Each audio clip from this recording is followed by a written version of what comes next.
Folks, yesterday we wrapped up the land use controls section, of course, where we're talking about public and private land use controls. And then we moved into our new grouping of slides, which started off with environmental, and we spent a lot of time on environmental, a decent amount of time on environmental, and then we moved into agency. And so we've started scratching the surface on agency. Now, just as a reminder, with the online class, like the YouTube videos that are uploaded, we're still basically running tit for tat, right? Days wise. So if you were looking for materials from yesterday, you would look at day 8, maybe the start of day 9, depending on how that class ended versus this one started. But we are on day 9 and we are starting with agency, which is exactly how the videos are kind of running on YouTube if anybody needs to review specific days in any way, shape, or form.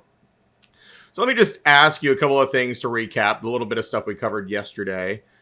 First, let's backtrack to, well, let's just go with environmental, okay? Because we did some recapping on the other stuff. What did I tell you? What 3 things did I tell you are going to be the most testable from the environmental section? Asbestos. Radon in the chat. And lead-based paint. There you go. Lead-based paint, asbestos, and radon. And arguably of those 3, the most testable is lead-based paint. And so what did we say that you need to know about lead-based paint? Providing a disclosure. Providing a disclosure. What triggers it? 1970. And Bridge said it perfectly in the chat, folks. And so did, who was that before Bridge? Bree. That word prior to is as equally important as the year 78. I told you, and I cannot stress this enough, be very cautious of test questions that throw years at you. Because of the test question, they love to put in test questions that'll say something about a house built in 78 or built in 79. And then they'll ask you something about the transaction, and one of the answer choices is almost always, got to provide a lead-based paint disclosure. That's not it, because built in 78, built in 79, not triggering that necessity, okay? If it's built prior to 1978, that you've got to provide this disclosure. Now, the other thing that I told you to always be aware of for the lead-based paint, there will never be an obligation to remove it. There will never be an obligation to test for it. There will never be an obligation to do any of that jazz, or guaranteeing that there isn't any. All it is the seller has to disclose, I do know or I don't know, and I do have records or I don't. That's it. That's it. That's it. Okay? Just for clarification purposes, because I don't think I necessarily stated this yesterday, because sometimes it's kind of one of those things, but that disclosure is required in both sales and long-term leases. Just for clarification, okay? So, like, if you're, like, renting a property for a long-term, like a year lease, they would have to give you the lead-based paint disclosure as well. It's not just sales. So, sales and long-term leases. Now, of course, residential short-term leases, vacation rentals aren't required to provide it to you, but long-term residential leases are. And so then we talked about, you know, the dangers of lead-based paint, of course, that the paint chips fleck off if you ingested, more dangerous to, you know, women and children for lead poisoning, causing birth defects and developmental defects.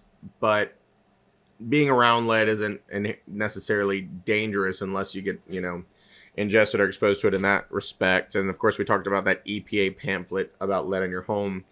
And then we got into asbestos. And remember, asbestos is a mineral that was used in insulation and certain building components because it was heat resistant, right? Good for insulating purposes, and fire resistant, which seems great for construction. But what happens to asbestos that make it dangerous, right? Once again, being next to asbestos isn't going to hurt you. But what was that word we used that asbestos can become that would make it dangerous? Airborne, and the word is friable. Friable. That is where it starts breaking down into smaller particulates and becomes airborne. And then, of course, breathing it in, getting in your lungs can cause issues, cancers, and other problems as well. And so what is the preferred method of dealing with, Brad? It's like you knew where I was going with the next question, right? The preferred method of dealing with asbestos. And that is encapsulation. Now, just to clarify, folks, remember, can asbestos be removed? Yes. But it's typically not the way that we deal with it because you have to have certified people removing it, and it has to be heavily saturated for removal. Not for encapsulation, but for removal, you would have to saturate it so that the particulates don't get in the air. And then it also has to be taken off to a very specific landfill. So it's very costly to remove it. And for that reason, the preferred method of dealing with it is encapsulation. If you seal it behind a polymer, an epoxy or something, then the particulates can't become friable and it's no longer as dangerous. Okay, and so then we had radon. What is radon?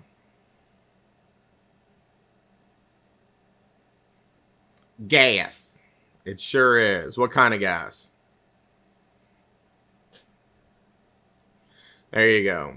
Colorless, odorless, tasteless, radioactive gas that occurs from naturally present components in the soils that break down, like thorium and uranium and things of that nature.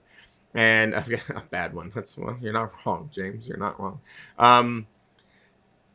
So at what level does it become a material fact? 4.0 picocuries per liter, which is just a radioactive gas density for a liter of air. It's a volumetric thing. And how do you remediate or mitigate radon?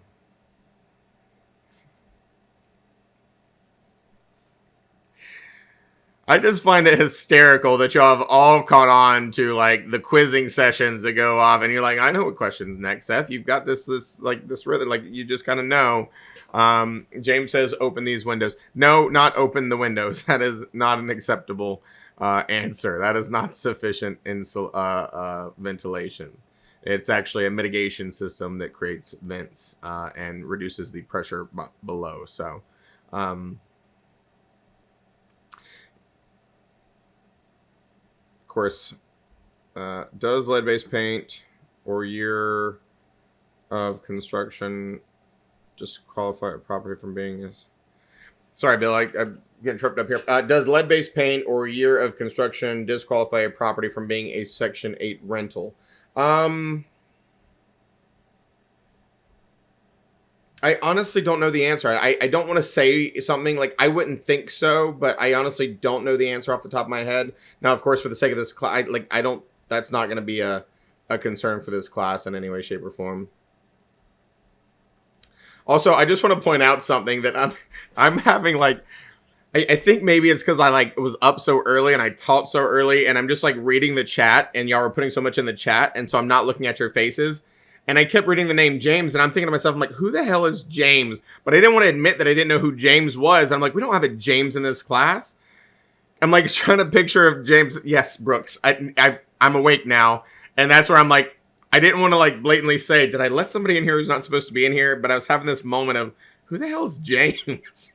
Because I started just calling you Brooks because that's what you go by. And so just reading in the chat, I was having a moment. Yeah, thanks, Brooks. No. I was severely concerned. I honestly had no idea who James was. But we're good now. We figured it out. Yeah, there you go. Yeah, you got to be difficult. I get it. So the last thing that I told you, we talked about mold. We talked a little bit about carbon monoxide. Of course, formaldehyde. A couple other things just got an honorable mention. The other big thing was underground storage tanks, right? They had the petroleum or oil-based fuel sources. Biggest thing you needed to know, CERCLA, Comprehensive Environmental Reduction, Cleanup, and Liability Act. Talking about site contamination, properties with site contamination. It has to be disclosed forever that there's site contamination unless it can be removed or remediated. Then the other thing is that anybody who owns a property with contamination is probably liable for cleanup, even if they're the ones that did not install it.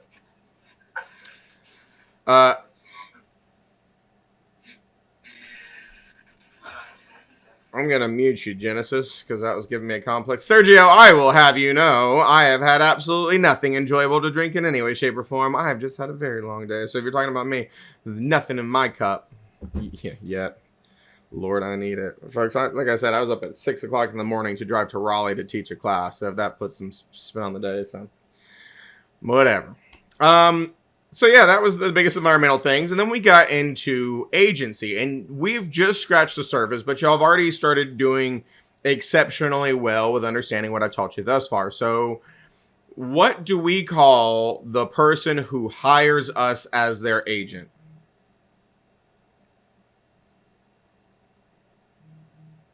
Client and principal. There you go. Client and principal. For the sake of this class, those are synonyms. They mean the exact same thing. That is the person we work for, the person who has hired us, the person we're looking after their best interests. What do we call everybody else that we're not working for? There you go. Customers. Customers, folks. Night and day. The difference between what we owe customers versus what we owe clients, right? We owe clients a lot. We owe customers next to nothing. And of course, as Lisette said, also we call them third parties. Both are true. Okay. Well, when I say the word agent, where did I tell you your brain needs to default to? What do you think when I say agent?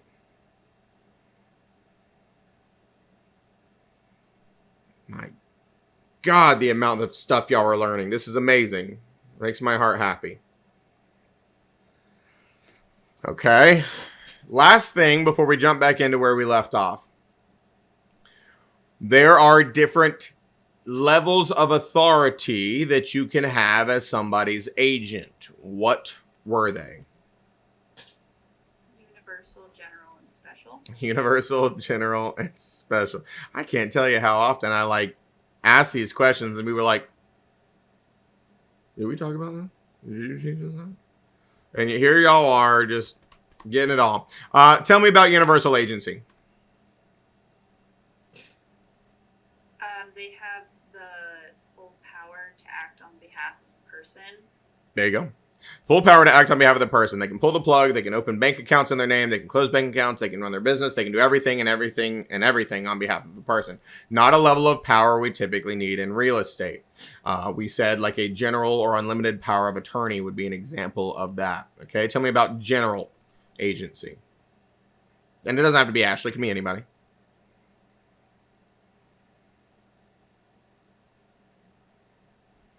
Typically, you would represent the principal, and you're allowed to do some things on their behalf.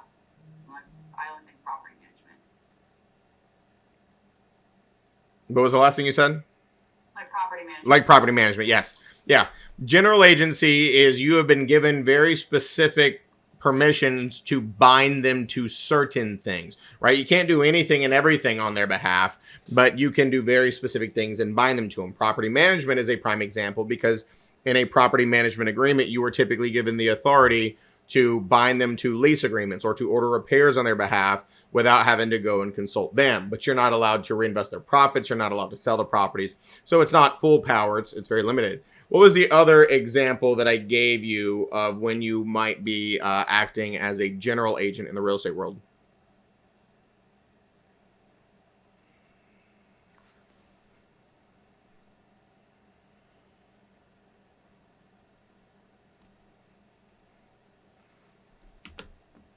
There you go. Paige, when you are working for a real estate firm, when you get your license and you are a licensed real estate broker, you will join a firm as an independent contractor and you will have what's called an independent contractor agreement with your brokerage firm. And so you are typically acting as a general agent of your firm. Why? Because when they hire you, they're actually hiring the firm as the agent. And we said you are a what? What do we call us as the individual licensees? There you go. Sub-agent, you bunch of mutes. We don't like talking. We're going to type it. It's fine. Or mouth it, right, Beverly? Beverly likes to just mouth it. Sub-agents of the firm. And so when they hire us, they're really hiring the firm, But folks, we're the ones signing the agency agreement, which means we have the authority to bind our firm to these agency agreements, buyer agency agreements, sellers listing agency agreements, all these things. Now understand that you can be multiple things at the same time, because if Chelsea calls me up and says, Seth, I want you to be my buyer's agent. I work for Coldwell Banker.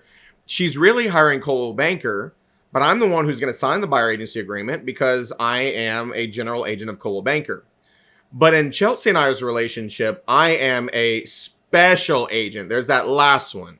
I'm a special agent of Chelsea. What is indicative of a special agent in that tier of authority? They have limited authority and they can't sign on behalf of the principal. There you go. More than anything, you're an advisor. We cannot bind you to anything as a special agent. They're the ones that make the decision. So when Chelsea and I go look at houses, I'm acting as a special agent when I'm her buyer's agent, because I'm going to say, well, Chelsea, here's what I think you should offer. Here's what I think we should do. Here's what I think should happen. Ultimately, the decision is hers. She tells me what she wants to offer. She tells me what she, does and doesn't want to do. Same thing with sellers, right?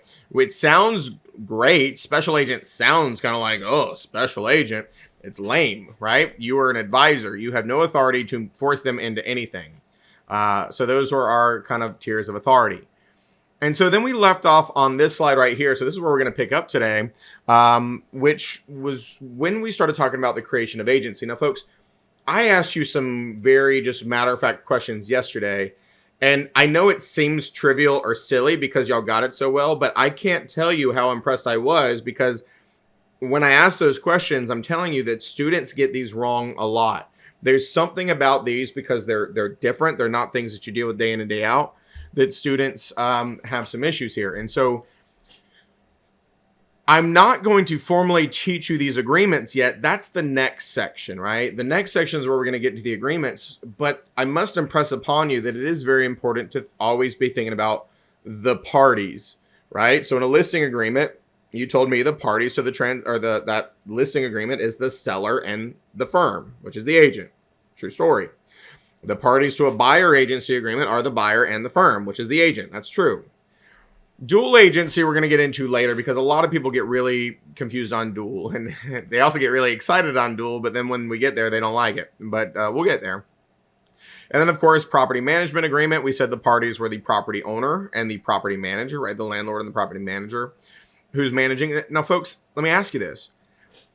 Let's just use this as an example. If we're dealing with a property management agreement, you told me, and I just reiterated, that the parties are property owner and the property manager broker. So what would that make a tenant? Customer. You've got to make sure you understand who the parties are, because we've got to understand if we owe them what we call full fiduciary duties that we owe clients, or if we don't, because they're just customers. And so you've got to make sure you're thinking about the parties to all of these agreements. And that's going to become more apparent as time goes on. Of course, these last two in here, in-house brokerage employment contracts.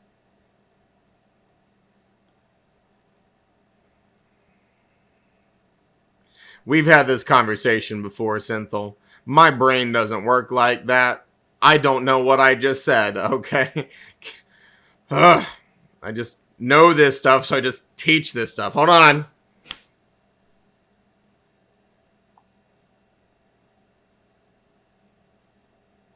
It's still 6:22, and that's when you typed it.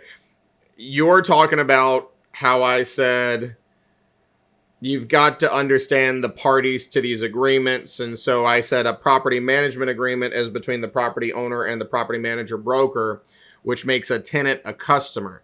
And that's important because you need to know if somebody's a customer or client, so we know whether we owe them full fiduciary duties that we owe clients, or if we're owing them next to nothing that we owe customers, because there is a big line in the sand. That's probably what I said. That's all you're getting, Synthel. I don't know anything else other than that. Yeah.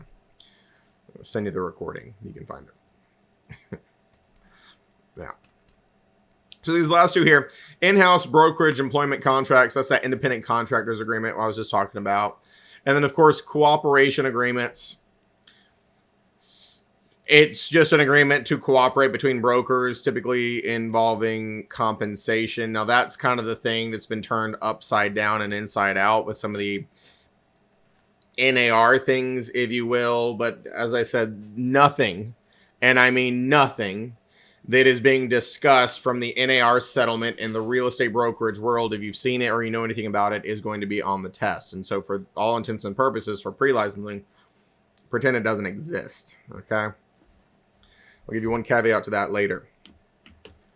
Now, here's where some of these things are going to go in like kind of like a revolving order. Why? Because we create agency relationships with agency agreements. They're also sometimes called employment contracts, even though, you know, we have the independent contractors agreement. It's called an employment contract because they hire us to be their agent. Well, folks, key word there is contract. These are all types of contracts. And unfortunately, I'm going to kind of teach you these before I teach you contracts. And so you'll kind of see, you know, you'll get miniature lessons, and then we'll get more in depth when we get into the contract side of things. So when we're talking about contracts, you got to be very careful, because certain contracts end certain ways. And that is another one of the very testable aspects of this class. You have to understand when an agency agreement ends versus when an offer ends versus when a sales contract ends. And they can all end in similar ways, but then there's also different ways. Now, every single contract, including the agency agreements that we're just currently barely discussing, will always end with fulfillment of purpose. And so if I have a listing agreement with Victor and I sell Victor's house and Victor pays me a commission, we're done, right? That terminates our agreement. That is the best way for any contract to end, including agency agreements. Fulfillment of purpose. We did what we said we were supposed to do. Now, if we were dealing with a sales contract, let's just play a fun game. Who are the parties to a real estate sales contract?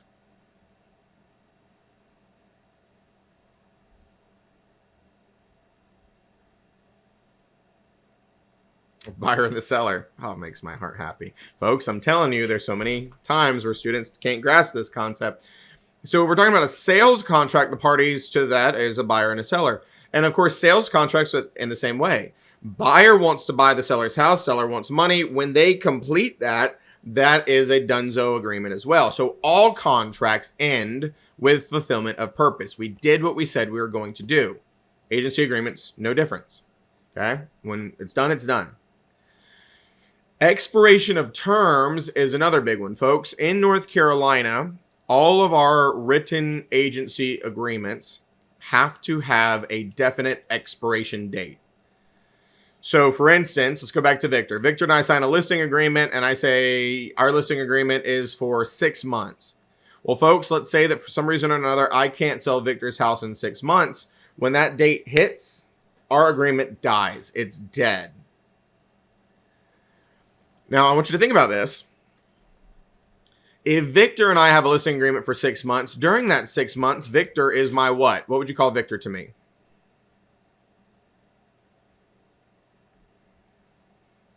Well, technically, I'm the fiduciary. So he'd be the principal or the client.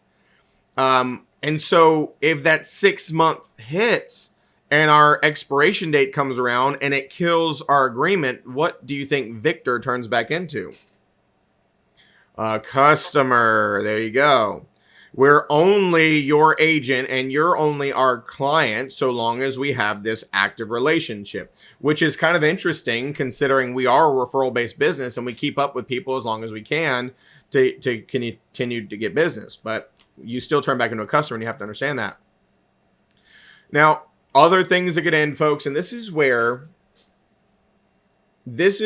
you've got to understand that you can't rely on, well, what you think should happen or what you've experienced or anything like that. So let me pick on somebody else. If Paige calls me up and says, Seth, I want you to be my buyer's agent, and Paige and I enter into a buyer agency agreement for 3 months. And 3 weeks in, Paige decides that she hates my guts. And she doesn't want to work with me anymore. She says, Seth, I hate your face and I hate you and I do not want you to be my agent anymore. You think Paige can get out of that relationship?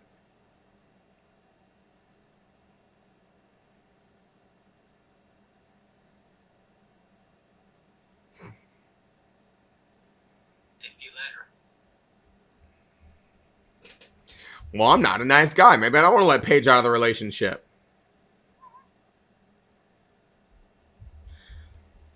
Folks, here's the thing that you have to understand, and this is why I pose this question this way, okay? We have a contractual relationship.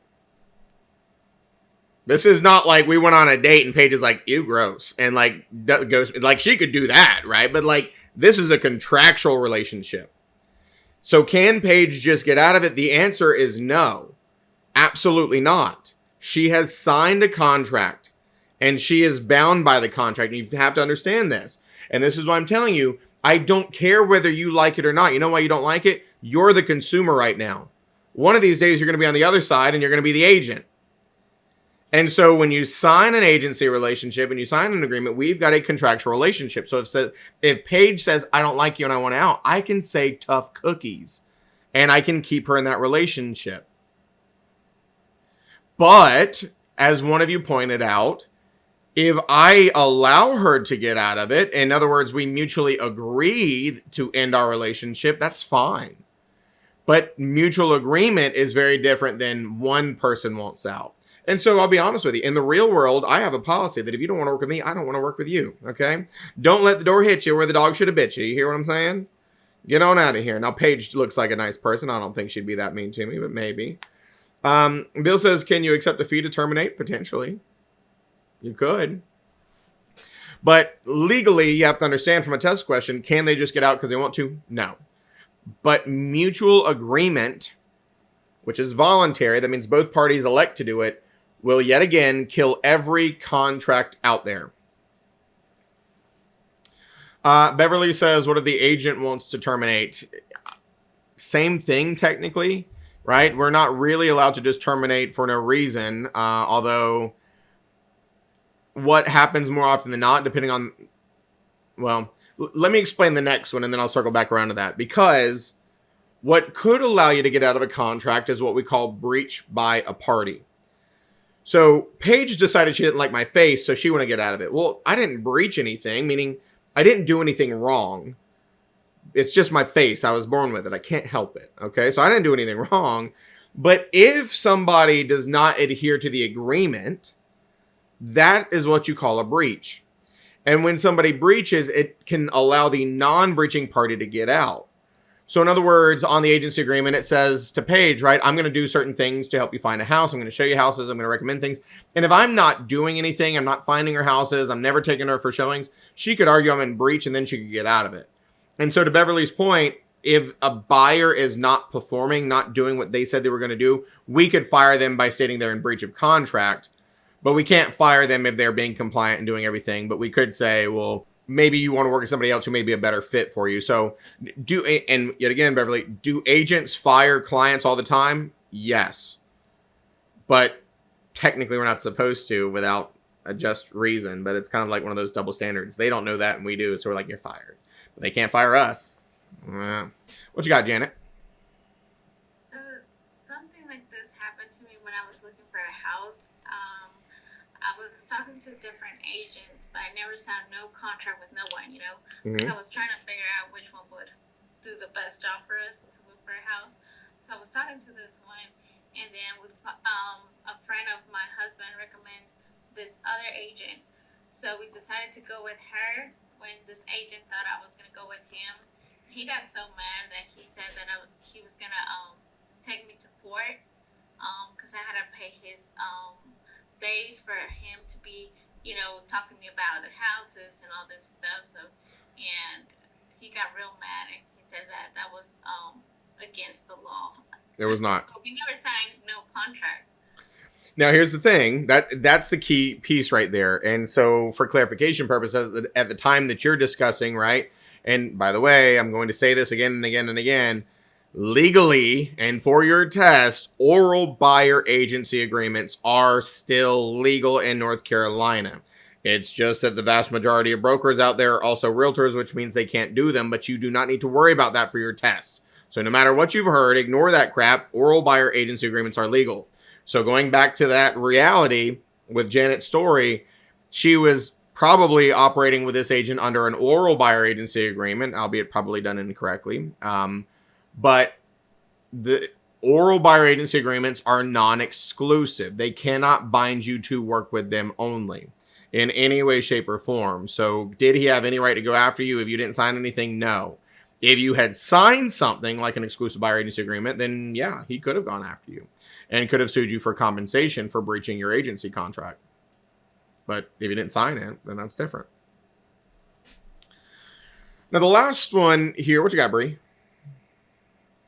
So you're saying through an exclusive buyer agency that not only, like she would only be able to use this realtor or agent, and it wouldn't matter if they were in a firm or not, or if it's a firm, then the firm is the agent still. Basically anybody within the firm could be assigned to work with that person because of their relationships with the firm, but they could not use anybody outside of that firm. So she could request somebody different from within the firm, but can't work outside the firm for that. Correct. If you decide that you hate your individual licensee, the broker you're working with, could you go to the firm and say, give me somebody else, anybody else? Yeah, because technically you're stuck with working with that firm unless they want to let you out of it. But you could potentially request a different licensee because it's still the same agent. It's just a different sub-agent. Now, so the last one here says operation of law. Folks, basically, if there's something from a legal point of view that would invalidate an agreement, really somebody filing a bankruptcy proceeding and can no longer sell their house because of certain protections, the government taking the property by, condemnation through eminent domain, things like that would kill specifically a listing agreement. And would potentially kill some other contracts as well. Now, here's where I've got to kind of give you a little bit of a warning. And y'all are doing really well with this so far. So let me take this step at a time. On this next list, and let me actually go back here. I'm gonna block something off because I feel like if I get you there on your own, you may grasp it a little bit better.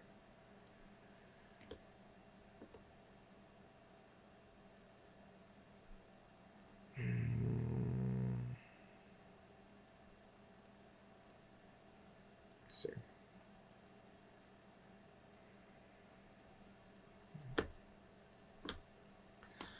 So the next one on the list is destruction or condemnation of the property. And I just talked about this. Well, folks, you have to understand that only certain agency agreements are property specific.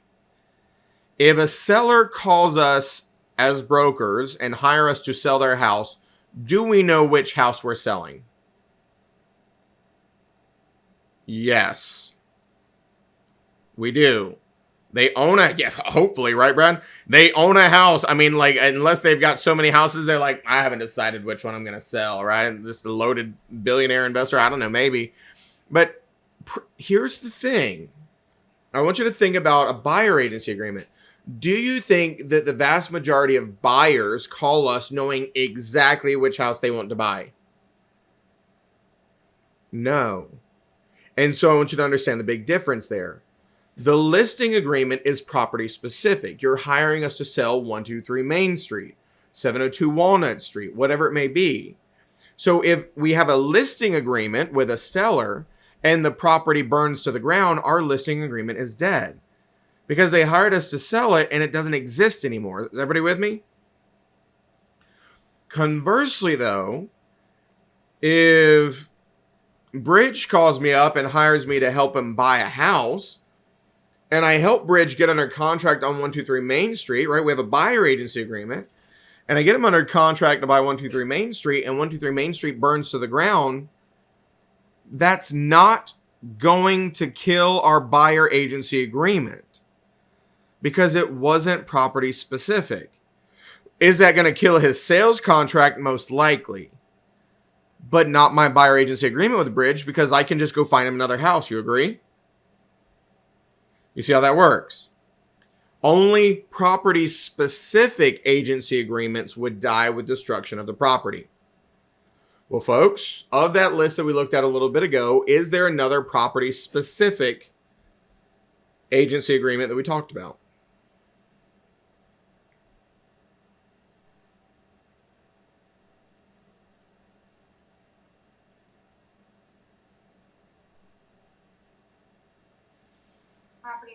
Property management agreements, because Tara calls me up and hires me to manage her 200-unit apartment complex. It is exceptionally specific. And so if Tara's 200-unit apartment complex burns down, I have nothing left to manage. You see how that works? Property-specific agency agreements die with destruction of the property. Buyer agency agreements would not. Now, here's the other thing. Okay, we are currently talking about agency agreements, and I've been teaching you already to think about the parties to these agreements. Why? Because death or incapacity of either party will kill an agency contract. Death or incapacity of either party will kill an agency contract. So,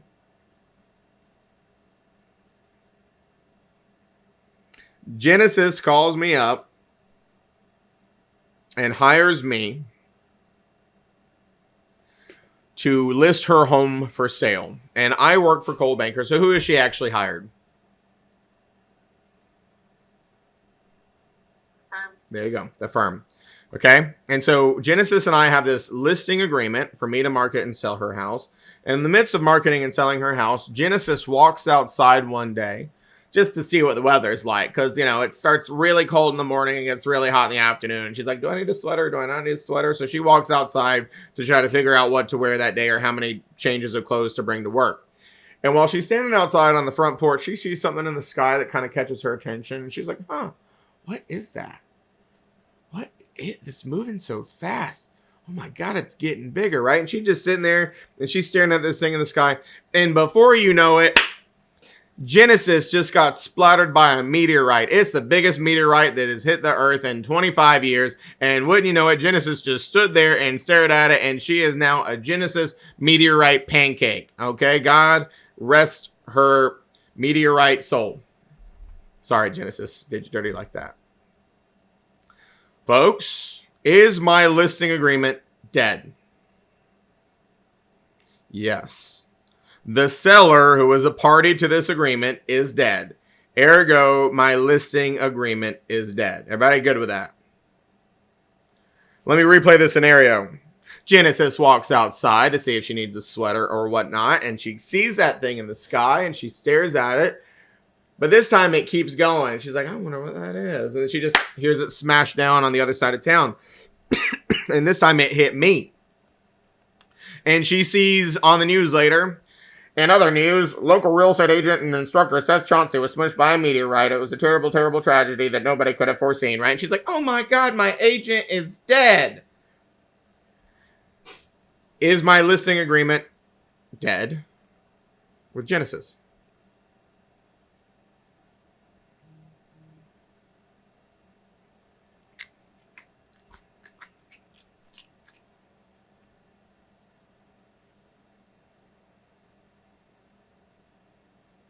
Yes. Do you work for Coldwell Banker in this scenario? Yes, same scenario. That's right. Yeah. Folks, who did Genesis hire? Coldwell Banker. Coldwell Banker. Did Coldwell Banker die or did Seth Chauncey die? You did. I did. So her agent, who is the party to the transaction, is still alive and well. Let me tell you how this phone call is going to go. Hey, Genesis, my name is such and such. I'm the broker in charge of Coldwell Banker. I'm sure you saw in the news. Yeah, it's just an absolute tragedy. Seth got smashed by a meteorite. Oh, my goodness. Now, listen, Genesis, we're going to reassign Jack from our firm to take over your listing, okay? And listen, Jack is going to take excellent care of you. He's still going to have that open house that Seth was going to have on Saturday. Also, if you liked Seth, his services are on Sunday, okay? Have a great day. Bye. Click. And said cold-blooded. Genesis is shaking her head. Genesis, you signed an agreement, girl. Doesn't matter if you like Jack or not. You about to work with him. Because you can't get out of it. You hired Coldwell Banker. You didn't hire me. So understand that in this scenario, and this is what you gotta be careful, because when Genesis got killed, when she died, our listing agreement was dead. But when I died, because the firm is still alive, our agency agreement was alive and well. Now, folks, please don't think that a firm can't die. A firm can file bankruptcy. A firm can lose their BIC. A firm can lose their qualifying broker. There are ways that a firm can die, and ergo that contract would die. And then remember, too, on days 1 and 2, we explained people can operate as a sole proprietor. So if Genesis had hired me, the sole proprietor, and it was me, myself, and I died, then yeah, it would have died at that same time. And be very cautious, too, because you will get some crazy, nonsensical questions on the test that say something like, you know, what will happen when Seth, the sole practitioner or sole proprietor, dies in this listing agreement? And there's always some crazy cockamamie answer choice of, oh, the real estate commission will reassign it to a new brokerage firm. No, they will not. She's going to have to go out and find a new agent. Nope, the real estate commission does not deal with anything like that in any way, shape, or form. Sucks to suck. She has no agent. Her agent's dead. Move on. Everybody kind of see the importance of, you have to understand who the parties are. Because if I die and the party was really the firm, it's still alive. If I die and I was the sole proprietor, then it is dead. Now, to answer the couple of questions that kind of came up in chat, the first one I think was Brad's, whether or not Genesis was married. Could the husband continue the contract? Yes. If he wanted to, he absolutely could, right? Like, that would be like a conversation of, you know, hey, I'm sorry to hear that. Do you want to continue? And of course, there would be questions of legality because of how they held title to it. It may be a little more complicated than that. But could he continue? Yes. Didn't even let the body get cold, right? Is there any way a client can add any clause to specifically work with a certain sub-agent? No. I mean, it's by default, Brie. Like, I mean, the thing is, you're going to be working with the person you hire.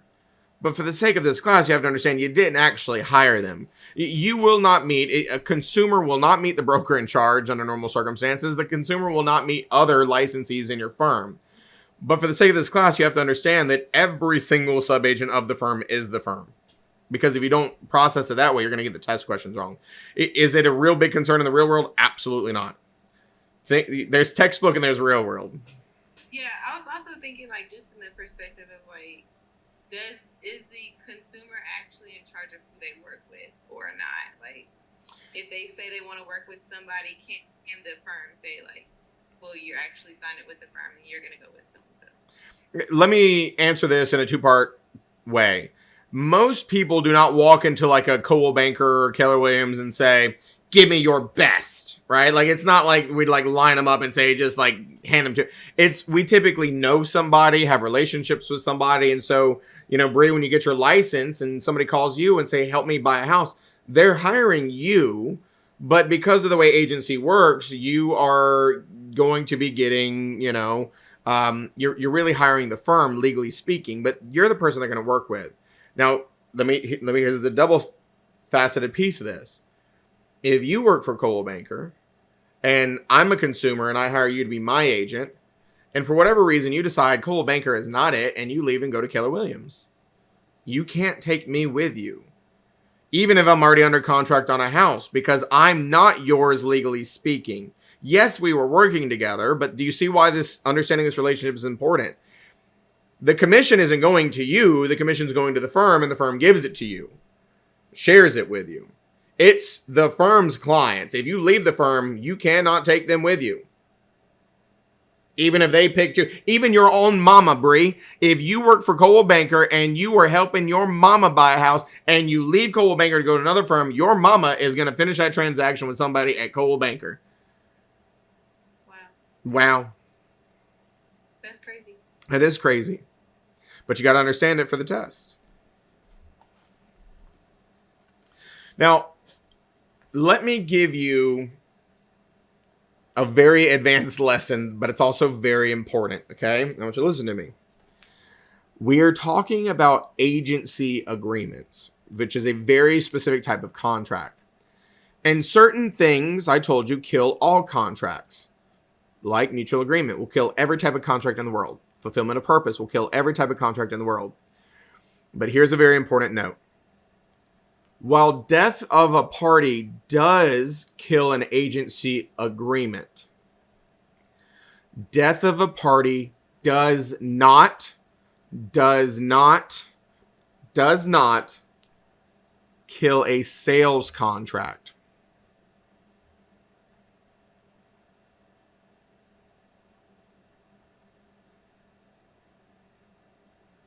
So what I mean is, I'm a seller, Donna's a buyer, we're under contract for Donna to buy my house, and in the midst of this contract, I get hit by that meteorite and die.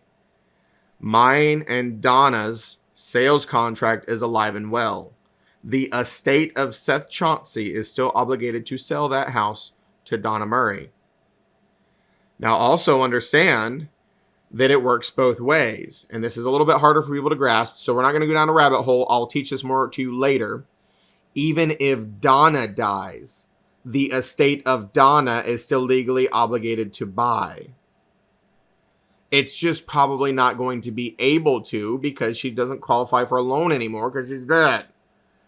So typically the estate of the buyer will just end up breaching contract. But do you see why this is important? Because when you're getting asked questions, folks, and this is how I was going to spin this. You've got to understand, you're going to hear me say this a lot.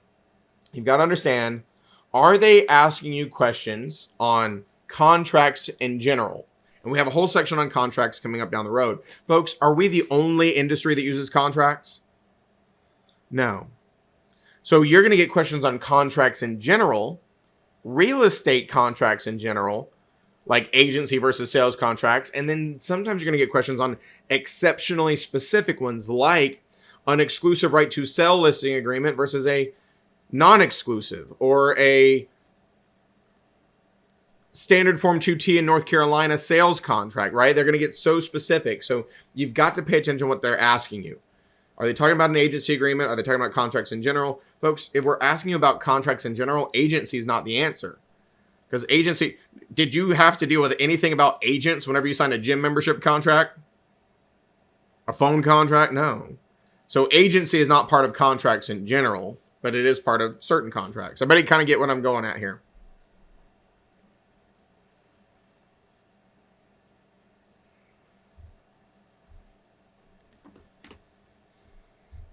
So how about this question? True or false? General agency is the most common in residential real estate sales transactions.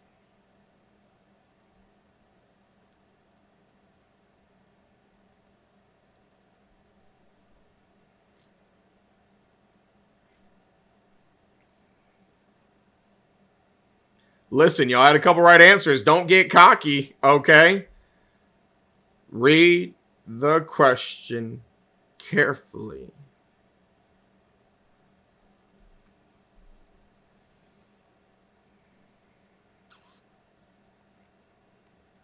All over the place. True, true, true. False, false, false. True, false, true, false, true, false. Folks, general agency is the most common for property management. But in sales transactions, you are a what?